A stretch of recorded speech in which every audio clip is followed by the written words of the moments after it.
know what? Let me film a raw ass video and just share some. Let me just share some stuff with y'all.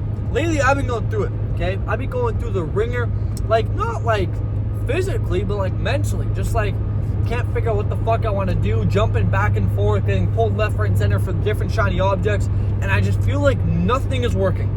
At all. And I'm like constantly wanting to switch shit up and like, you know, jump ship when like your ship is sinking, which for context, you should never, if you're ever going to jump ship, make sure you're jumping off a ship that isn't sinking, because otherwise you're not thinking logically, you're thinking irrationally, and your rational brain doesn't think good, okay? Context. That's not, man, like sometimes me just talking to myself and just venting allows me to find the answers I'm looking for, and maybe this inspires someone else. And so lately I've just felt like nothing has been going my way, like nothing is meant to be, like nothing is fitting how it should, and I've just been like trying everything, like talking to mentors, writing stuff down, journaling, filming videos and whatnot. And it wasn't until today where I saw a quote from Sam Altman. And it's funny because like we know these things already, like internally we already know, like, oh yeah, business is hard, it's difficult, it's gonna take a long time, you have to commit to something. But like when something's going wrong, we throw a rational, logical brain out the window and we just start thinking stupidly for whatever reason, right? Because we're humans, that's how we are. And Sam Altman tweeted and he said something like, and for context, Sam Altman is the founder, CEO, whatever, of OpenAI, right? ChatGPT, all that cool stuff. So pretty smart guy. He said, the most successful, and it's something along the lines of this, the most successful people I know are people who sit there and work on one project for an extremely long period of time, long after it gets boring. No parties, no friends, no nothing, just them and their task. And I just sat there thinking, like, how long have I been doing the thing I'm doing? 2 months.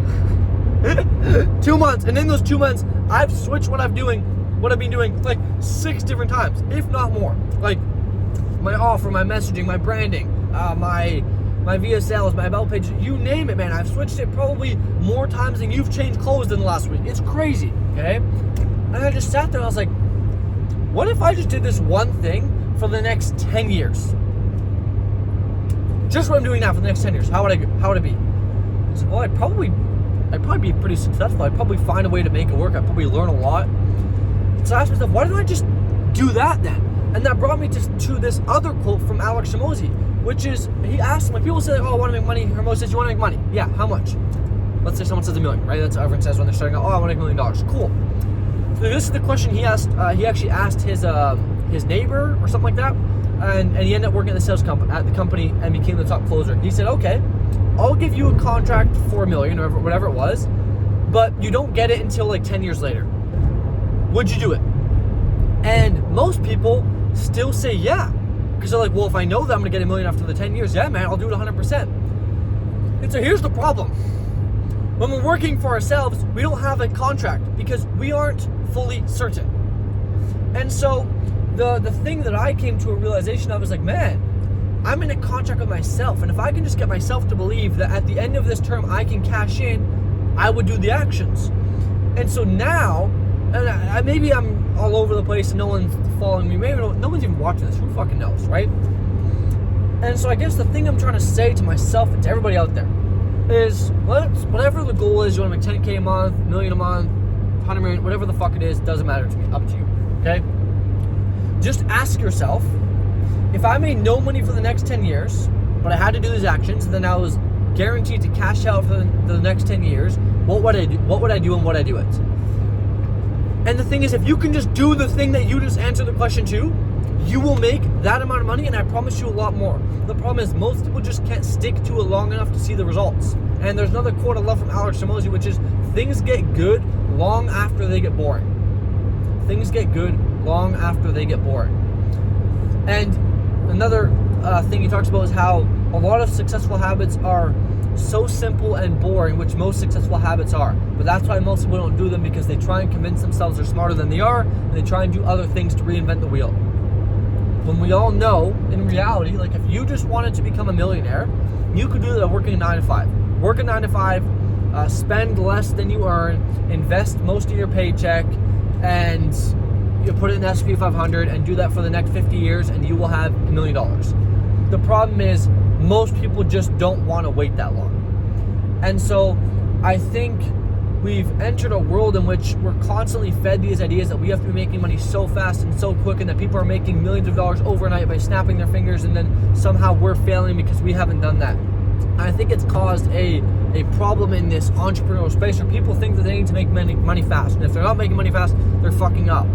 But what we forget to see is everything that happened prior to the person making money fast. For example, Hormozy, right? Exited his last company for $46.2 million, makes about $200 million a year now.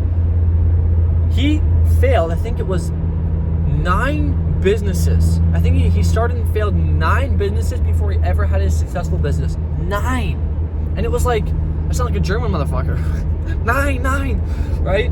And I forget how long the time frame of those businesses, but I know it was years at minimum. At least it was years, right? And I think it's just such a precious reminder to everybody that, like,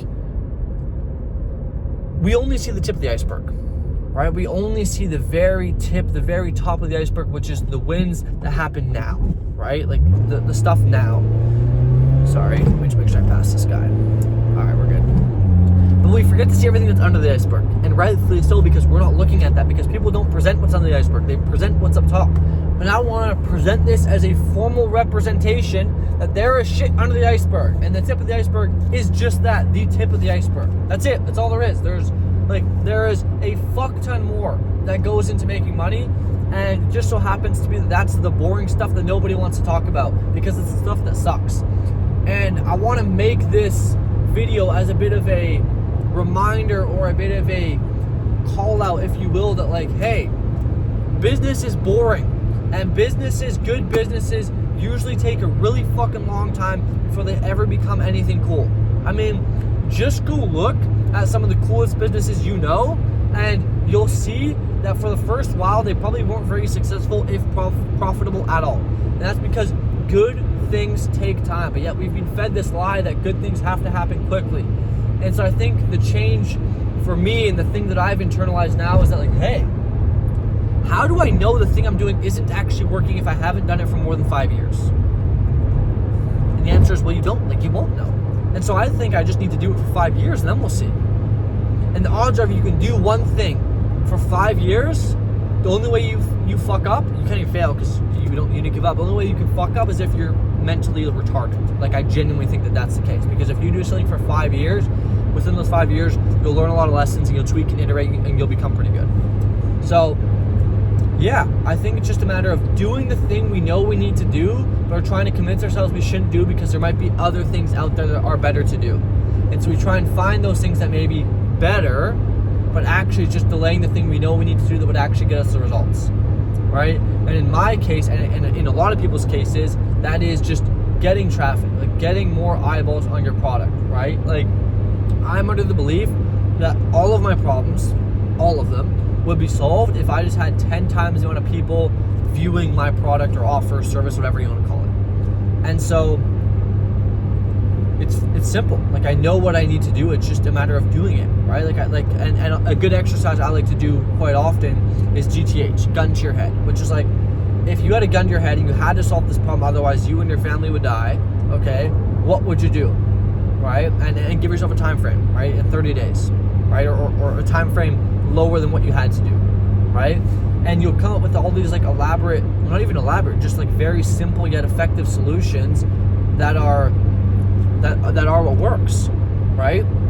And it's like, okay, just do that. I posted a video a while back about this IQ bell curve concept, right? Which is like that the retarded person and the super genius person both come to the same conclusions, yet just in different ways. And then the guy in the middle is like the mid IQ guy. He's just like an average individual, but he tries to, like, think of all these elaborate things and yada yada yada, and comes up with some bullshit answer. And so, like, to go watch a video if you want, it's on my channel somewhere. It's like how to be so profoundly stupid you're almost a genius, something like that. And basically, I guess an example I could give you guys is, like, in this case, make more money, right? Let's say you run a typical business, you run an agency or a school, whatever the case is, right? And you're like, okay, how do I make more money? Well, the idiot would say, make more money by making more sales. And then we could break that down one step further, but the retarded guy can't do that. It's like, well, you make more sales by getting more eyeballs on your offer. Cool. Okay, so generate more traffic. The super a smart guy would say, well, statistically speaking, the yada yada yada, blah blah blah blah. If we get more eyeballs on our thing than using our statistical date reference points, we would make more money. Cool, generate more traffic, get more eyeballs.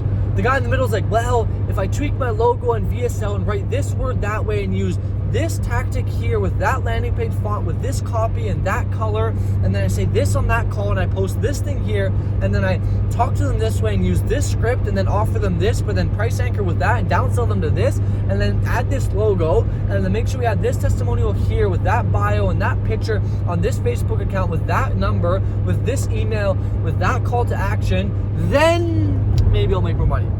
And you can just see how me saying that makes you probably laugh. Right?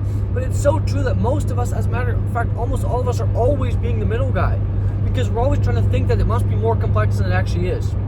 So when you're dealt with one of these situations, simply just ask yourself, if I was absolutely retarded and I didn't have a brain, what would I do to solve this issue? And more often than not, you'll come up with the answer that the genius guy would have come up with as well, just in a different way. And so you come to the same conclusion as if you were 200 IQ, yet just do a different way, but you come to the same conclusion.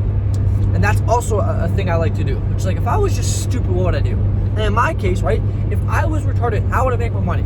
Well, I would probably just post more YouTube videos about the things my audience likes. And if I really wanted to get more eyeballs, I would just start running ads to the people that I want to work with. And it just so happens to be that that's the thing I need to do. But I was convincing myself for the longest time that, like, well, if I tweak my VSL and change the start here post to my school, and then like added this thing to the classroom and changed the logo and changed the branding and the offer and the messaging, I'll make more money. Well, that's not the case, because I guarantee you, whatever you're doing now, if you just did 10 times more of it, no matter how bad your offer, your VSL, or your sales is, if you just did 10 times more of the thing you were already doing, I can guarantee you would make more money. And I guarantee you would make more money doing that faster than you would trying to switch anything in what you do. And so, this has been amazing. I recommend all of you guys, number one, make YouTube videos. Okay? I'll selfishly, light is turning yellow. If you want to learn how to make money on YouTube, like I made my first 20K in a month with like 2,000 subscribers and like only 10,000 views, which half of them are from shorts, which is like basically cheating, or like not even real views. If you want to learn how to make money and attract your dream clients using YouTube for free, click the link down below and join. But we digress. I highly recommend all of you guys make YouTube videos. Whether you make them like I do and just rant, whether you make videos to yourself, which is fine, but I wouldn't recommend. You might as well get something out of the content you make, right? Like, this is like therapy.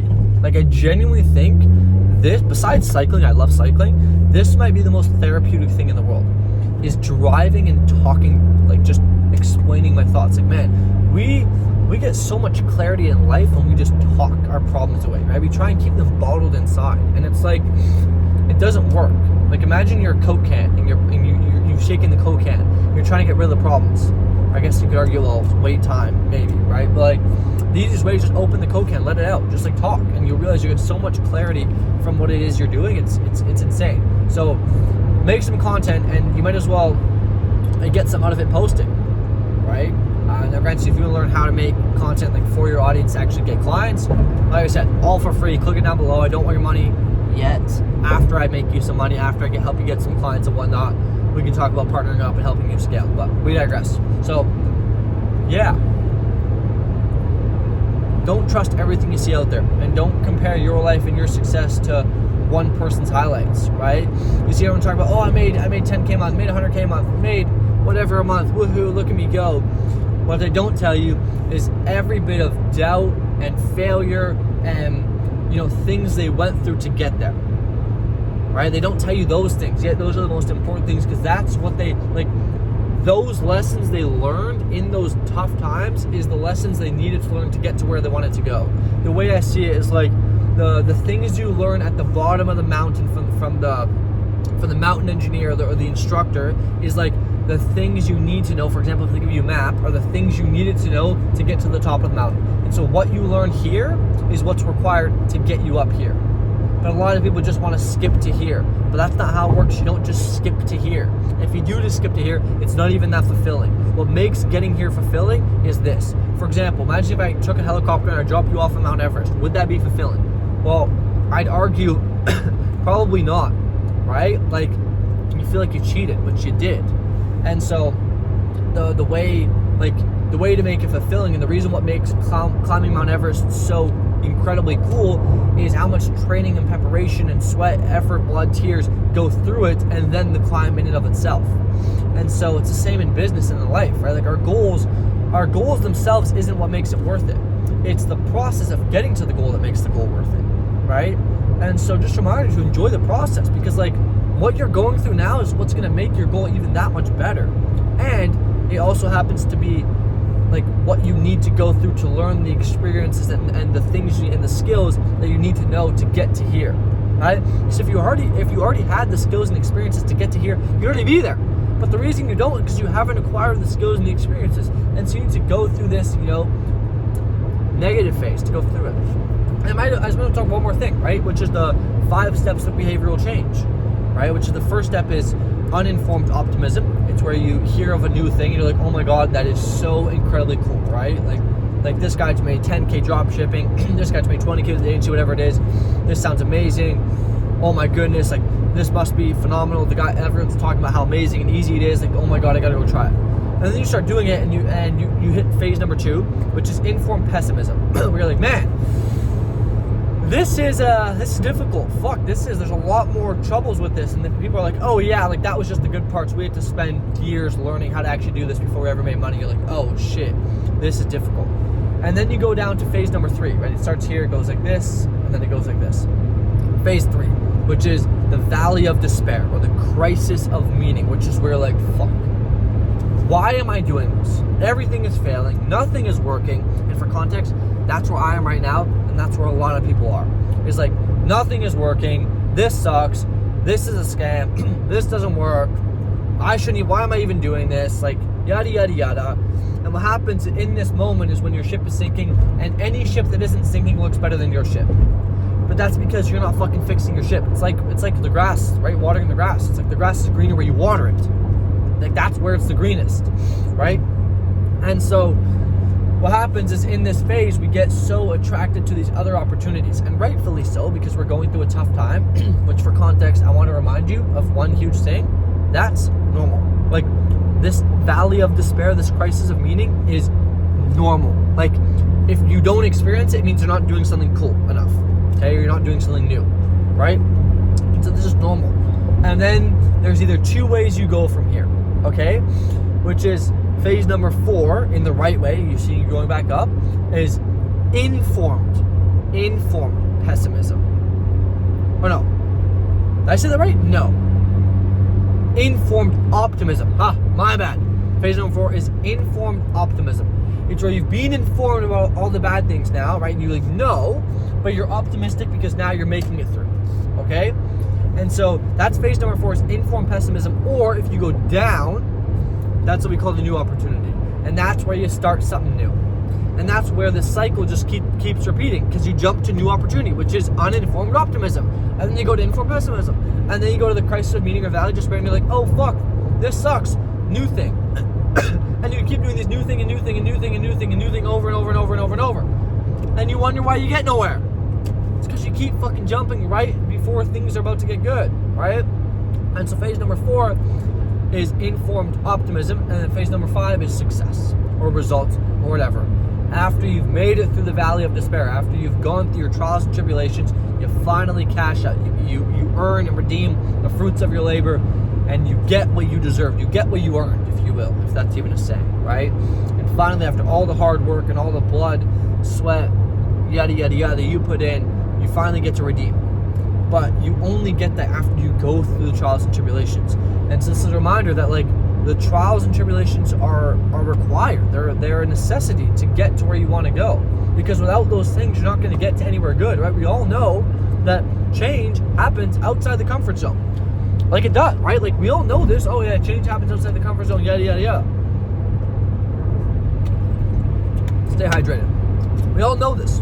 Change happens outside the comfort zone. Yet, for whatever fucking reason, when things get uncomfortable for us, we instantly think something must be wrong. This is us as humans. Like, we genuinely, as humans, think that when we're in some sort of like trouble, we think that something must be wrong, when that's flawed. That's a flawed way of thinking, because when you're going through something, that's when you're growing. Like, let me give you a really good example. There's two guys, okay? There's Adonis and Jeffrey. And I hope this is my turn. I guess we'll find out later. And they both go to the gym. And Adonis, as you know, has been going to the gym for a while. He's fucking jacked. Okay, and Jeffrey has never gone to the gym before, and it's his first day. And of course, they go do leg day, right? And they go do heavy squats, okay? And they do their amazing workout, yada, yada, yada. And the next morning, here's the police. Don't fuck me over. Anyways, next morning, please don't turn your lights on. All right, we're vibing. All right, we're good. Am I speeding? No, I'm not even speeding, bro.